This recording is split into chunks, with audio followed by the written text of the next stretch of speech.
Yeah, so I would say that I feel I have a very strong belief in mentorship. Mm. So my application for Rhodes Scholarship was as a result of the advice I got from one of my mentors. Mm. So at every stage of maybe graduation or just at every facet of life, there is a mentor that sort of provides a guidance. So this is what I think you should do next. Mm. Next. So after my law school results came, I was having a conversation with my mentor, and he was like, "I think you should apply for Rhodes." So when he said apply for Rhodes, I didn't want to because I wanted to have like perhaps 2 3 years of experience studying law, practicing law before I then What go you for need, masters. yeah. But it was like this is likely going to be your last chance because I Mm. was 25 last year. This is going to be your last chance. Just give it a try.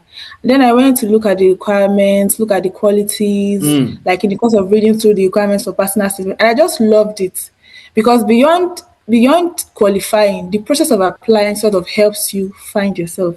Mm. Like it just gives you a definition to what your journey has been like and what it looks like. I mean, what it will look like moving forward. So I just liked the whole thing, and I'm like, I will just see this as an assessment and be very true to myself. So whether the results now comes out the way we want it to be, will just be like an icing on the cake. But this Mm. entire process is very interesting to me, and so I want to just go through it. Hello, my name is Professor Justice. Today I bring you a very, very exciting conversation between myself and two very, very active. In Ghana, we say sharp brain ladies. Okay, in Ghana, we say sharp brain ladies. So I have here two young ladies. I will let them introduce themselves pretty soon. The essence of our conversation today is to give a talk, kind of walk a conversation through how the Rhodes Scholarship processes can be and what potential applicants need to pay attention to and to kind of help simplify the process for people who have been thinking about this. The deadline for the application is coming soon, I think in a week or two. Um, but this information will be useful even beyond this year. And so I would crave your indulgence that if you bump into this video, pay attention and take notes. And the ladies will introduce themselves, and then we can get going to the conversation. My name is Justice Baole. I am the immediate past dean of the University of Ghana Business School, and I want to be proud of that. Currently, with the University of King Fahad University of Petroleum and Minerals in Saudi Arabia. Young ladies, please, who goes first? I think Aminat. Okay, Aminat, please go ahead and introduce yourself. Okay, okay. Yeah. Hello, everyone. So my name is Aminat Yusuf. I'm a Nigerian from Edo State. Of course, Rhodes Scholar for 2026. Yeah, so I'm a lawyer as well. I graduated from Lagos State University. I graduated Okay. in 2023 as the overall best graduating in the history of the university. So the university was 40 years at the time, and I graduated with a perfect CGPA, and that was the first of its kind since the inception. And so I was overall BGS. Then went to the Lagos Nigerian Business School. Lagos Business School, right? Lagos State University. Lagos State University. Okay, great, Yeah, great. a law graduate as well. Right. So, yes, so I graduated from Lagos State in 2023 and then went to the Nigerian Law School 2024, Mm. called to buy in 2025. Mm. Yes, so I've been practicing law. Then, thankfully, with Rhodes Scholarship, I'll be traveling to Oxford to study my master's in law and finance Mm. this September. Great. But you are still in Nigeria now. You are not. Yes, I'm still in Nigeria. I'm still working in Okay. Nigeria. Okay. Great. Yes. And then you, Mami. Okay, so my name is Mami Araba. I'm a Ghanaian. I was a Rhodes Scholarship finalist for 2026. Yes, currently I'm a pharmacist. I did my doctor of pharmacy degree at the University of Ghana School of Pharmacy. I graduated in 2024, and currently I'm doing a dual MPH MBA degree at Johns Hopkins University in Baltimore, Maryland. That's in the United States. And my experience includes clinical pharmacy and mainly research. So yeah, that's a little bit about me. Wow. When I grow up, I want to be like you young ladies, you know. Law was my dream profession, and I never became. As for pharmacy, very right from the beginning, I knew I couldn't do it. So my son has taken over the challenge. So hopefully he graduates with a doctor of pharmacy. Yes. So thank you, young ladies, for coming through this. And in this conversation, let me ask you before you jump into this conversation of applying for a Rhodes Scholar. How was it like? What is that about you that gave you this confidence that, hey, I am able to win this scholarship? Maybe if you applied for other scholarships also, you are happy. I'm happy for you to share what your experiences have been. So yes, as I said, I want this to be a free-flowing conversation. So just tell us about yourself. I got a very impressive CV of both of you. Best graduating. Lasu used to send students to Ghana. So yeah, we had a very good relationship then. In fact, when I was head of department, the public administration students came and brought us a plaque, and we still have that plaque in my office, the head of department office. So yes, some good affiliation to Nigeria. And as for Nigeria, the only thing we can do better than you is to cook better jollof than you, and also to beat you when we play. We'll have that conversation. We'll have that conversation. Thank you so much. So please, be free to tell me, what is it that convinced you? Of course, with the very brilliant background, when did you first consider applying for a Rhodes Scholarship, and what was it that made you, certain that this is something that I could go for? Yes. Okay. Mama, I think you should go first. Yeah. So, for me at the time, I wanted to go to, I knew that I wanted to pursue postgraduate studies after my undergrad degree. And I knew I wanted to do that in 2026. I knew I wanted to start my master's or PhD, whatever it was, by 2026. And I was looking at universities to apply to or to attend. And being the high achiever that I was like, okay, Oxford. I set my sights on Oxford and other top universities. So, but I did not know about the Rhodes scholarship actually until it had opened, which was, I think, in June last year. So for me, I was just looking for funding. I wanted to pursue graduate studies, so I was looking for funding, and I came up with the Rhodes Scholarship.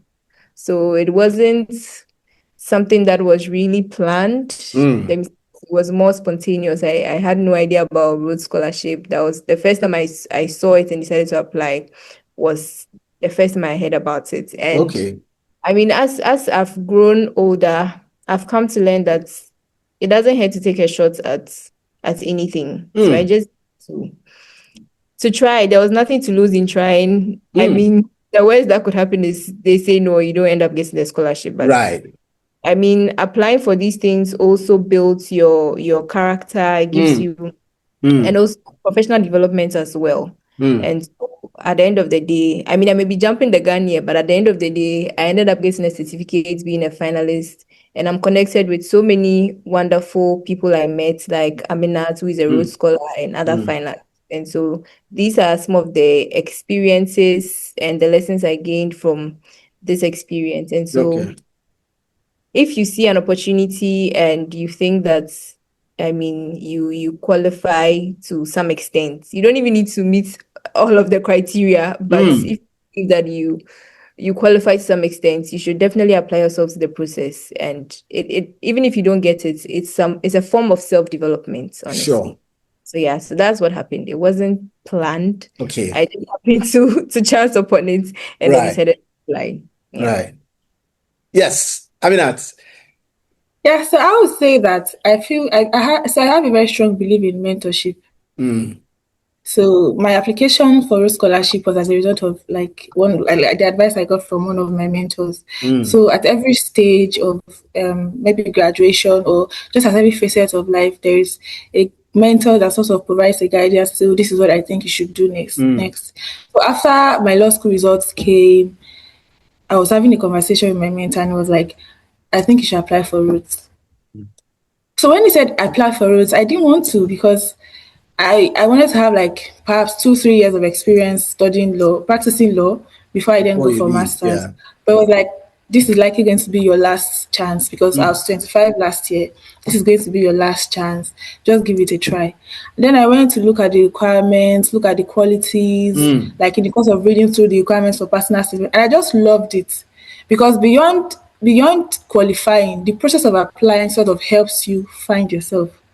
Like it just gives you a definition to what your journey has been like and what it looks like. I mean, what it will look like moving forward. So I just liked the whole thing, and I'm like, I will just see this as an assessment and be very true to myself. So whether the results now comes out the way we want it to be, will just be like an icing on the cake. But this entire process is very interesting to me, and so I want to just go through it. That was Exciting. I am getting to, so on one hand, this was a spontaneous stumble, something that would come, but I had a background that gave me a certain ambition. And that ambition, once I found this, I thought that this could fit into my ambition. And then you have a second, scenario where somebody says purposeful mentorship led me into something. And whilst I was not even excited about trying, that challenge by the mentor opened up my eyes, and then I start the process and I see that this is a real chance of rediscovering myself, taking stock of who I have been, what I have accomplished, and how that fits into a certain profile that has been outlined by the Rhodes Scholarship. Thank you very much, ladies, for this. Now, let me connect this to what you did before. I hear the story of, I'm a high flyer. I am a high flyer. Apart from the high flying in terms of books, what were the other things that, gave you that comfort? Because I know the Rhodes Scholar also is big on extracurricular activity. What were the things that made it for you, or at least gave you the edge? Yeah, so I think I can go first. Yes, please. For me, when I first started pharmacy school, my whole idea was to concentrate on my studies. Africa, all we care about is get straight A's, concentrate Yes. on your books, don't do anything else. And so that was my plan. And, And also, and if your mom is a chaperone and the vice chancellor of the first female vice chancellor of the biggest university in Ghana, then you know what it means if you don't sit by your books. yeah, but I mean, for her though, she's a very strong advocate for extracurriculars. But I'll get to that Yes, anyway. please. So yeah, so I was, and when I started pharmacy school as well, it was pretty intense. Yeah. I think it's one of the most intense courses in University of Ghana It because is you are intense. you're taking like 10 courses per semester and all of that. So it was a new experience for me. It was a different experience, very intense. And so for me, I was just concentrating on my studies. But I think, like I said, my mother is a strong believer and advocate of extracurricular activities and leadership. So I think when I got to my fourth or fifth year, no, I think fourth year. Yeah, fourth year. With my mother's encouragement as well, I decided to move away. Well, I wouldn't say entirely move away, but to also explore leadership roles. I just did that just to have some leadership experience. It's not like I said, I didn't know about Rhodes Scholarship by then. I did not take these leadership roles planning to apply for Rhodes Scholarship like with the aim that is going to help my application. I just did it just for that experience. And so in my fourth year, I became the electoral commissioner for Volta Hall. Okay. Yes. And then I also joined, I think this would be like my fifth year, if I remember correctly, but I joined the International Pharmaceutical Students Federation. So, it's an association of pharmacy students all over the world. Okay. All over the world. Yeah, Africa, North America, Europe, basically all over the world. We have our headquarters in the Netherlands, in The Hague, a small association. So I joined them, and then within the African regional office, I became the partnership and sponsorship coordinator. Okay. Yeah, I held a position within the African regional within the African regional office. And then also for the global office as well, I was a member in one of the committees. So of the leadership experiences that I had. And then, yeah, so they look at leadership experience and also extracurriculars. And for me, about 3 or 4 years ago, I started playing tennis and I fell in love. And so I think that was also one of my extracurriculars that played to my advantage in my Your process. application. Yeah. Yeah. So I'd say those are the other things. So Great. aside from academic excellence, they're looking at some of these other things as well. And for me, those were the things I personally had. Yeah. Wow. I mean that. Yeah, interesting. Yes. Okay, so for me, Mami has spoken to extracurriculars and leadership, Yeah. which is very important, but I would want to also speak to service. Okay. So one of the requirements or one of the factors that Rhodes look at is how willing are you able to serve the public? So as opposed to being a very brilliant person, do you understand the solutions that your intelligence can serve the world? Do you have an idea of what the world needs and how are you able to use that intelligence to, improve the state of humanity and all? So I would say that for me, I would like to do masters in law and finance. And so I just had a good idea about the concept we call financial inclusion. So financial inclusion being how, people from the grassroots, low income earners can have access to finance to improve their businesses, to improve their standard of living and all of that. So that was the idea I had in mind. Yeah. Now, luckily for me, growing up, I'd always engaged in one small act of service in my neighborhood that sort of now, by the time I'm writing my story to Roots, it was very easy to come up with a story. For example, there are instances where I had set up mini businesses, like with the support of my parents. I just helped. Okay, for instance, there was a lady who had financial issues, and our daughter was suffering from a life-threatening ailment. And so, with my parents' help, we were able to teach her how to run this POS business, and then gave her funding, and she run with it. And the daughter is now in the university, almost about to finish university. When I was doing that, I had no idea I was going to apply to Roots. There's also this profit and loss sharing scheme that is introduced under Islamic finance, where we put funds together, help people to engage in it. So there are different financial related things that are done. Whilst I was doing them, I had no idea I was going to apply to Roots.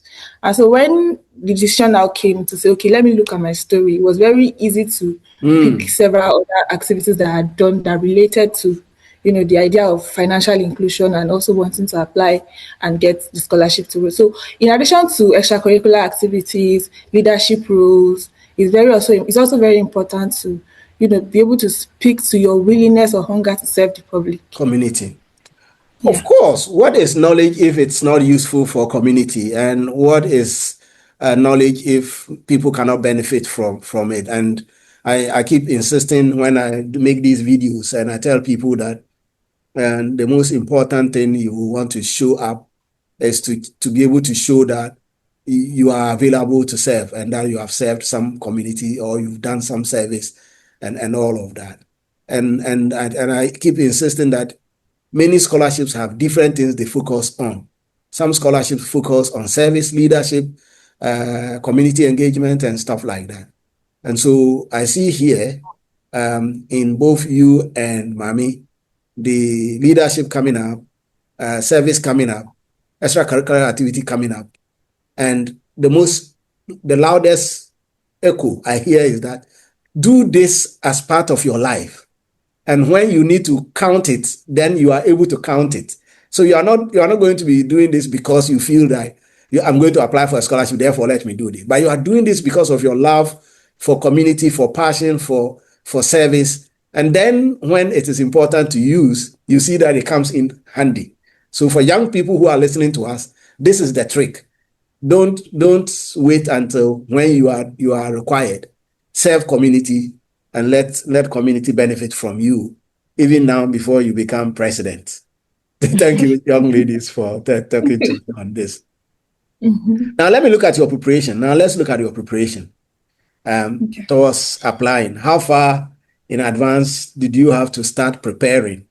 Mami told us that she bumped into this, and so it looks like at the point of finding the information, you were also supposed to be applying almost immediately.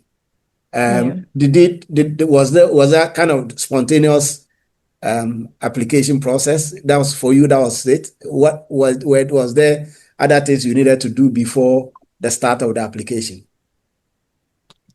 I wouldn't particularly say there was anything different that I had to do. I mean, because I was also preparing for graduate school applications, I had some of I needed, my transcripts and all of that. So it didn't require, or this application did not require anything significantly different from that. What I had to do was put together a personal statement and an academic statement, if I'm not mistaken. Right. Yeah. So, I mean, yeah, it did not require any significantly extra preparation on my end. I mean, what I did was when I saw it, luckily for me though, I saw it early. I think right opened. Yeah. Maybe a day or two after it had opened. So that's when I saw it. I looked at the requirements and looked at what I needed to prepare to put together a strong application. But yeah. Good. Aminat. Yeah, so for me, I didn't apply really early. I sent my application in July. Okay. Yeah, so my application was in July. So I'd spent time trying to understand what all the requirements were. At the time, I didn't even have a passport. That's an international passport. I needed to sit for IELTS exam. All of those things were things I didn't have. I know it was as a result of the mentoring advice. I didn't plan to apply to it. So when I considered that there was need to apply, I had to set all those preliminary things in place, get my international passport, sit and be sure that I will pass IELTS exams before I then proceed to applying for the scholarship. So preparation in terms of making sure that if there were any specific requirement, for example, exam or some qualification things you do before, and you would be taking us through exactly what you had to do in terms of. But how did you decide how did you decide what story or central message you needed to carry across? How did you put that together? How should I project myself? Because you have to be able to weave a very coherent story about who you are, right? Yes. Yeah. Maybe Aminat should start. Yeah.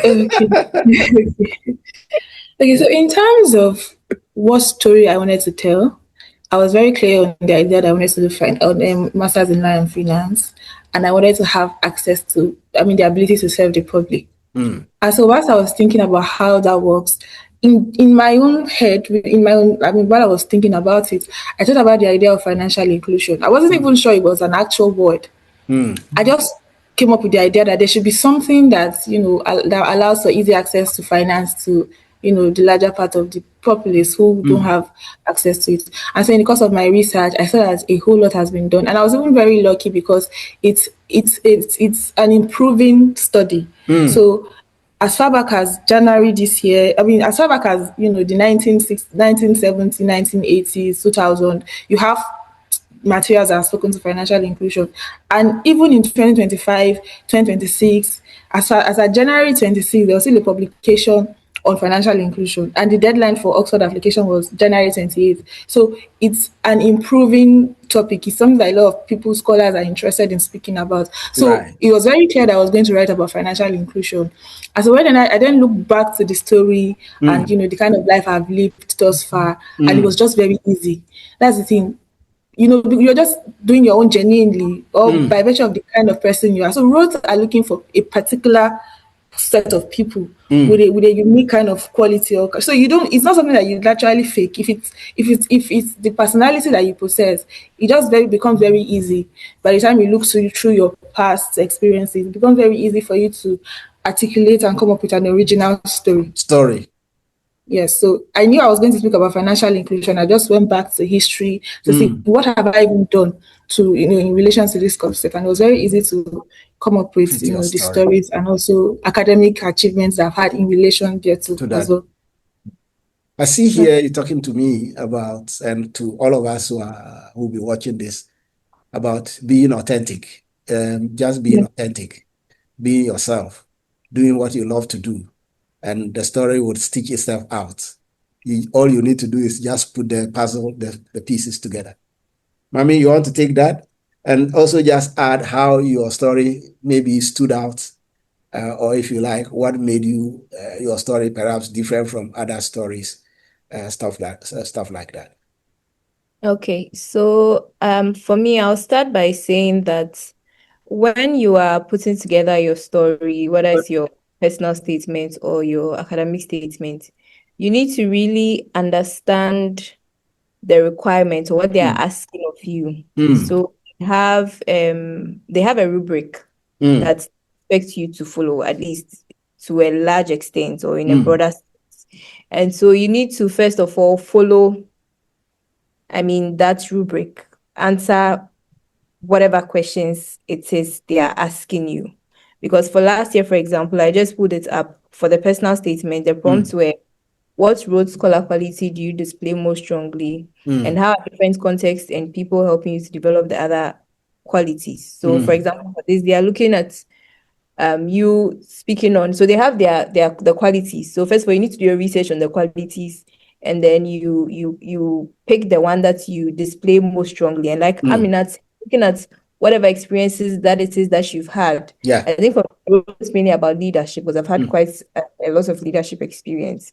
So looking at the experiences that you've had, you connect it to whatever quality it is that you want to write about, or whatever story you want to write about. And then write about the different contexts. They also ask you what you like to learn from and contribute to the Rhodes community. Okay.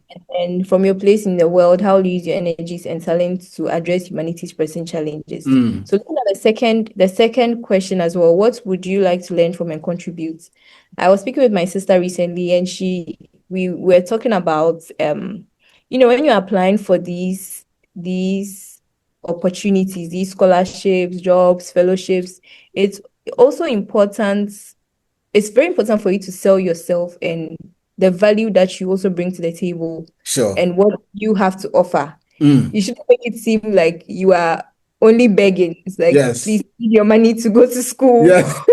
I need your money to fund my master's. No, you also need to show your value as well. It's very important to show your value. For me, I'm a pharmacist and I was interested in public health. Okay. So I connected all of my different experiences to public health, basically improving the health of populations, improving health supports, and then strengthening health systems. And I like she said, her experiences were more in financial inclusion. For me, I've been doing more public health work. So with the International Pharmaceutical Students Federation, we had done public health campaigns. I'd also volunteered for health screenings and other health campaigns here in Ghana as well. And so I just put together these experiences to craft a story. And it's very important to follow the rubrics, follow the instructions. Okay. From the Rhodes Scholarship, requirements, basically. Right.